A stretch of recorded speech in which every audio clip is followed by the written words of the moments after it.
Baiklah, untuk video selanjutnya ini kita akan membahas mengenai pendekatan distribusi normal bagi distribusi binomial. Nah, pada video sebelumnya untuk di distribusi diskrit ya, salah satu distribusi diskrit itu bentuknya adalah distribusi binomial, di mana kita flashback lagi untuk distribusi binomial ini melibatkan dari dua kejadian ya. Jadi kalau misalnya kalau nggak hidup nyala padam ya, hidup mati, kemudian lulus tidak lulus ya. Nah, itu yang disebut dengan probabilitas binomial. Jadi melihat dari adanya dua kejadian, yaitu sukses atau gagal ya. Nah, jadi ternyata untuk distribusi binomial ini juga bisa didekati dengan distribusi normal. Nah, kapan distribusi normal itu bisa dipakai bagi distribusi binomial? Jadi kalau kita lihat ya, nilai-nilai probabilitas untuk percobaan binomial itu bisa dimudah dapat dari tabel binomial. Tapi syaratnya n-nya harus ukurannya kecil. Di materi sebelumnya udah bahas juga tentang pendekatan distribusi Poisson bagi distribusi binomial. Tapi ini berlaku apabila n-nya besar ya. Berlaku apabila n-nya besar tapi p-nya yang sangat kecil. Nah, yang menjadi pertanyaan adalah bagaimana kalau n-nya besar tapi p-nya tidak kecil gitu ya. N-nya tetap besar tapi nilai p-nya tidak kecil. Berbeda dengan distribusi Poisson, n-nya besar tapi p-nya sangat kecil. Nah, di sini distribusi normal itu mempunyai peranan penting. Nah, berikut dalil dari bentuk pendekatan distribusi normal untuk distribusi binomial. Jadi, misalkan X adalah variabel acak yang berdistribusi binomial dengan mu sama dengan n kali P dan variansi sigma kuadratnya adalah n kali P kali Q, di mana Q-nya adalah 1 kurang P, maka variabel acak Z sama dengan X kurang NP bagi akar NPQ akan mendekati distribusi normal standar untuk N-nya mendekati tak hingga. Nah, di sini kita bisa lihat bahwa untuk distribusi normal mu-nya itu n kali p ya, dan variansinya adalah np kali q, maka nilai z-nya akan berubah menjadi yang awalnya itu kita punya di distribusi normal z sama dengan x kurang mu per sigma, maka nilai mu ini bisa digantikan dengan nilai np dan nilai sigmanya ini bisa diganti dengan nilai akar npq. Dengan syarat n-nya itu mendekati tak hingga.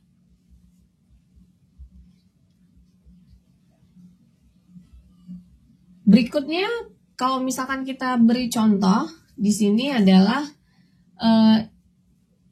distribusi ini sangat baik apabila n-nya besar dan p-nya tidak kecil. Bahkan bila n-nya kecil dan p-nya tidak terlalu dekat dengan 0 atau 1, maka pendekatan ini masih cukup baik. Contoh, di sini saya punya probabilitas seorang pasien sembuh dari suatu penyakit kanker itu adalah 0,6.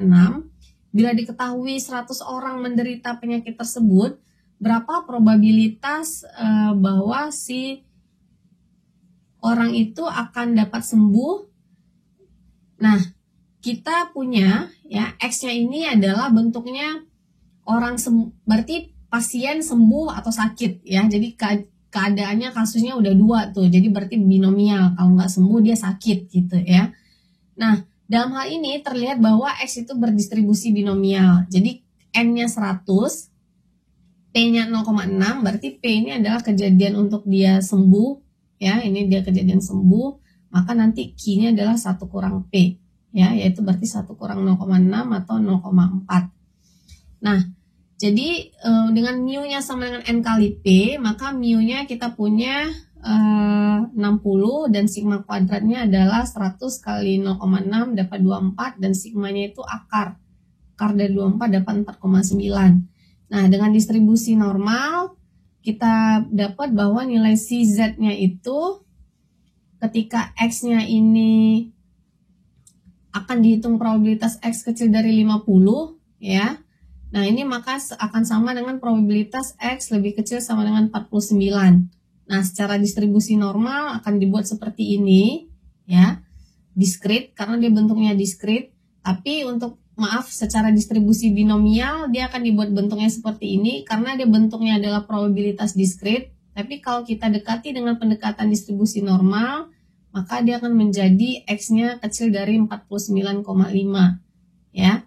Sehingga probabilitasnya ini akan menjadi kecil dari 49,5 kurang 60 dibagi 4,9. Jadi ini 60 si mu-nya tadi, si Z-nya ini kita dapat dia adalah sigmanya ini adalah 4,9. Nah, pasti ada yang bertanya, Bu, kenapa 49,5 bukan 50 ya? Karena dia didekati oleh distribusi normal ya, dari binomial didekati distribusi normal, maka nilai si X-nya ini akan dikurangi dengan 0,5 ya. Jadi kalau tadi 50 maka dikurangi dengan 0,5 itu sebesar 49,5 ya. Oke, nah nilai ini sama seperti sebelumnya, kita akan cari nilai Z berkisar nilai min 2,14 ya, maka dapat nilai min 2,14 itu ternyata kalau di distribusi normal, di tabel kurva normal itu Z-nya adalah min 2,14 min 2, kita cari ini min 2,1 ya, kita cari 0,4 dapat 0,0162. Sehingga di sini kita dapat nilai probabilitasnya adalah 0,0162 ya.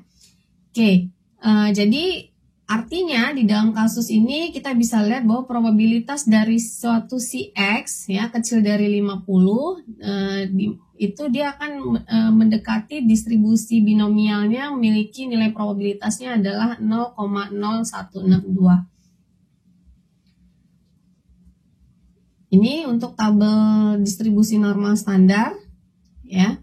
Nah, nanti kalian akan diberi beberapa tugas ya di minggu ini, minggu untuk perkuliahan ini, untuk menyelesaikan beberapa materi yang terkait tentang distribusi normal dan juga distribusi kontinu. Nah, nanti bisa kalian lihat kira-kira kapan distribusi binomial ini bisa dipakai pendekatannya untuk ke distribusi normal. Dan jelas salah satu tadi yang perlu diingat itu biasanya berlaku apabila N-nya besar dan N-nya besar tapi P-nya juga tidak kecil ya. Jadi N-nya besar tapi P-nya juga tidak kecil. Nah, itu biasanya bisa kita pakai pendekatan distribusi normal. Baiklah, untuk video ini merupakan salah satu copyright dari Universitas Indonesia di bawah produksi program studi S1 Statistika FMIPA UI dengan video bantuan dana mata kuliah pembelajaran e-learning DPA SDP UI 2020. Dan sekian untuk perkuliahan dengan modul topik pengantar sains data ini, dan saya akhiri dengan Assalamualaikum warahmatullahi wabarakatuh. Dan sampai jumpa di video-video berikutnya. Terima kasih.